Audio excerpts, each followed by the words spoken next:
L'Indochine, un nom qui est resté aujourd'hui dans l'histoire, en fait n'existe pas. Il y a une péninsule indochinoise, c'est vrai. Il y a plusieurs États. Il y a une multitude de populations. Prenons les premiers, les plus importants aujourd'hui, les Vietnamiens, qu'on avait appelé longtemps les Annamites. Leur véritable domaine, c'est le Tonkin, c'est le bassin du fleuve Rouge. À partir de ce noyau, les Vietnamiens ont descendu vers le sud et, de siècle en siècle, ont grignoté les peuples qui étaient sur leur passage et sont finalement arrivés dans le delta du Mékong, c'est-à-dire ce que nous avons appelé la Cochinchine. Restés pendant plus de 10 siècles sous la domination chinoise, les Vietnamiens en ont conservé une culture dérivée de la culture chinoise, contrairement à leurs voisins les Cambodgiens, qui sont de civilisation indienne. Ces deux groupes majoritaires en Indochine n'ont en fait rien de commun. C'est grâce à Monseigneur Pignot de Béhaine et à l'ambassade du prince Khan à Versailles que Gialong devient en 1804 le maître d'un empire regroupant les trois Ki, Tonkin, Annam, Cochinchine. Mais ses successeurs cherchent à rejeter l'influence chrétienne et occidentale et persécutent les missionnaires. Le prétexte est suffisant pour Napoléon III. En 1858, l'escadre de l'amiral Rigaud des Genouillis mouille devant Tourane.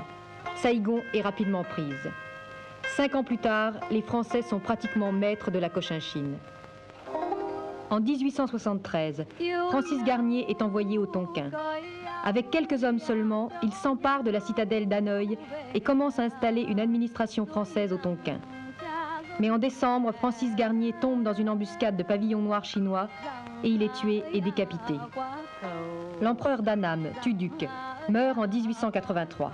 Pour mettre fin aux intrigues de la cour de Hué, la France fait intervenir l'escadre de l'amiral Courbet qui impose le protectorat.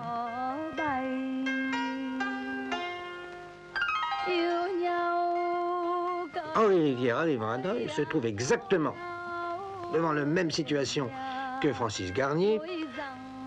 Le mauvais vouloir, la mauvaise volonté, toutes les machinations des mandarins vietnamiens.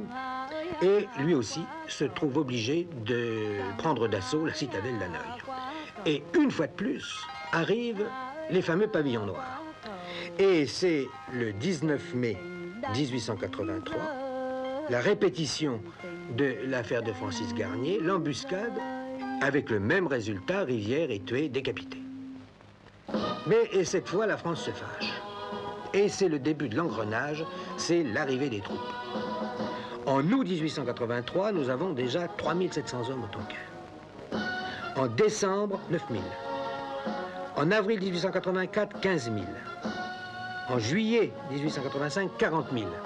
Et la guerre commence. La guerre avec qui au Tonkin? Eh bien, la guerre avec les pavillons noirs et avec les Chinois. Avec, évidemment, une assistance vietnamienne et non l'inverse, comme on le croit. Parce que tous les combats, tout ce qu'on a appelé la guerre du Tonkin, celle qui a coûté très cher, a été une guerre contre les forces régulières chinoises et les pavillons noirs, là qui étaient plusieurs centaines de milliers. En février 1885, le général de Négrier prend Lang Son avec 9000 hommes et décide de poursuivre les Chinois en fuite au-delà de la porte de Chine. Mais là, les Français tombent sur le gros de l'armée chinoise qui les repousse. Lang Son et sa région sont alors abandonnés. En France, c'est l'émotion extraordinaire, c'est la chute du cabinet Jules Ferry. Brusquement, on se rend compte que l'affaire du Tonkin existait. On renoue par l'intermédiaire des Anglais avec les Chinois. Le 9 juin 1885, le traité est signé et les Chinois reconnaissent le protectorat français sur le Tonkin.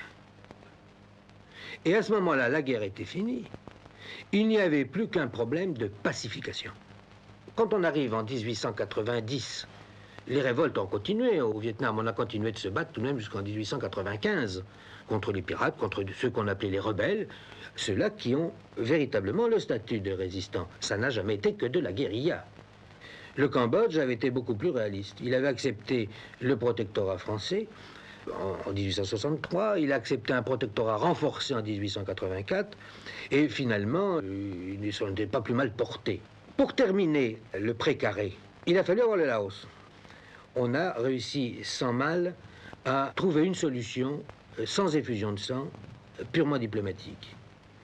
Mais nous l'avons incorporé à l'Indochine, ce qui est devenu l'Union indochinoise, c'est-à-dire un ensemble comprenant plusieurs pays. Au départ, la Cochinchine restait colonie française, l'Annam, protectorat français, le Tonkin, qui avait un statut mixte, mais qui était quand même aussi protectorat français, le Laos, également protectorat, et le Cambodge, protectorat.